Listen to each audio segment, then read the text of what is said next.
BJP नेतृत्व ने एक बार फिर साफ कर दिया है कि राजस्थान में वसुंधरा राजे कोई मायने नहीं रखती। बीजेपी आलाकमान लगातार वसुंधरा को नजरअंदाज कर रहा है। बीजेपी राजस्थान इकाई इस वक्त दो खेमों में बटी है और दोनों गुटों की आपसी खींचतान बीजेपी को भारी पड़ सकती है। तो वहीं एक बार फिर बीजेपी नेतृत्व ने वसुंधरा राजे के विरोधी नेता को राज्यसभा का उम्मीदवार बनाकर यह संदेश दे दिया कि सतीश पूनिया का बीजेपी आलाकमान के साथ डायरेक्ट कनेक्शन है। तो क्या है बीजेपी के राजस्थान में नए राजनीतिक समीकरण, देखते हैं ये रिपोर्ट। देश में इस वक्त राज्यसभा चुनाव की चर्चा खबरों में बनी हुई है। बीजेपी प्रत्याशियों की लिस्ट का इंतजार अब खत्म हो गया है। रविवार देर शाम बीजेपी ने राज्यसभा चुनाव के लिए अपने प्रत्याशियों की लिस्ट जारी कर दी है। राजस्थान से घनश्याम तिवाड़ी को मौका दिया गया है। वहीं मध्य प्रदेश की बात करें तो कविता पाटीदार को उम्मीदवार बनाया गया है। आपको बता दें कि राज्यसभा चुनाव के लिए 10 जून को वोटिंग होगी और इसी दिन नतीजे घोषित होंगे। पूर्व सीएम वसुंधरा राजे के विरोधी तिवाड़ी को राज्यसभा उम्मीदवार बनाने से बीजेपी में नए सियासी समीकरणों के बनने की आहट साफ नजर आ रही है। राजस्थान में राज्यसभा चुनाव में बीजेपी की एक सीट पर जीत तय है।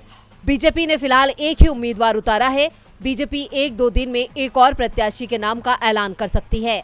घनश्याम तिवाड़ी ने पिछले विधानसभा चुनाव में बीजेपी को छोड़कर अलग पार्टी बनाई थी, लेकिन जमानत जब्त हो गई थी।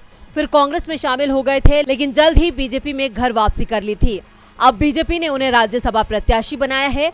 घनश्याम तिवाड़ी को प्रदेश अध्यक्ष सतीश पूनिया का करीबी माना जाता है और शायद यही वजह है कि उन्हें राज्यसभा का उम्मीदवार बनाया गया है। लेकिन तिवाड़ी को राज्यसभा भेजने के फैसले पर अब तक राजे ने खामोशी ओढ़ रखी है, लेकिन ये तो साफ है कि राजे खामोश नहीं रहने वाली हैं। बीजेपी राजस्थान में नए समीकरण बना रही है। अब देखना होगा कि ये समीकरण बीजेपी को कितना मजबूत करते हैं या फिर बीजेपी को राजस्थान में धराशायी करते हैं। राजस्थान में राज्यसभा की 4 सीटों पर चुनाव होना है। संख्या बल के लिहाज से 2 सीट पर कांग्रेस और 1 पर बीजेपी की जीत तय है। चौथी सीट के लिए कांग्रेस बीजेपी में घमासान तय है। एक प्रत्याशी को जीत के लिए कम से कम 41 विधायकों के वोट की जरूरत होगी। कांग्रेस अगर तीसरा प्रत्याशी उतारती है तो उसे 123 वोटों की जरूरत होगी, जबकि कांग्रेस विधायक की संख्या 108 है। बाकी 13 निर्दलीय, 2 बीटीपी, 2 माकपा और 1 लोकदल के विधायक हैं। अगर बीजेपी दूसरा प्रत्याशी उतारती है तो उसे कुल 82 वोटों की जरूरत पड़ेगी। पार्टी के पास 71 विधायक हैं।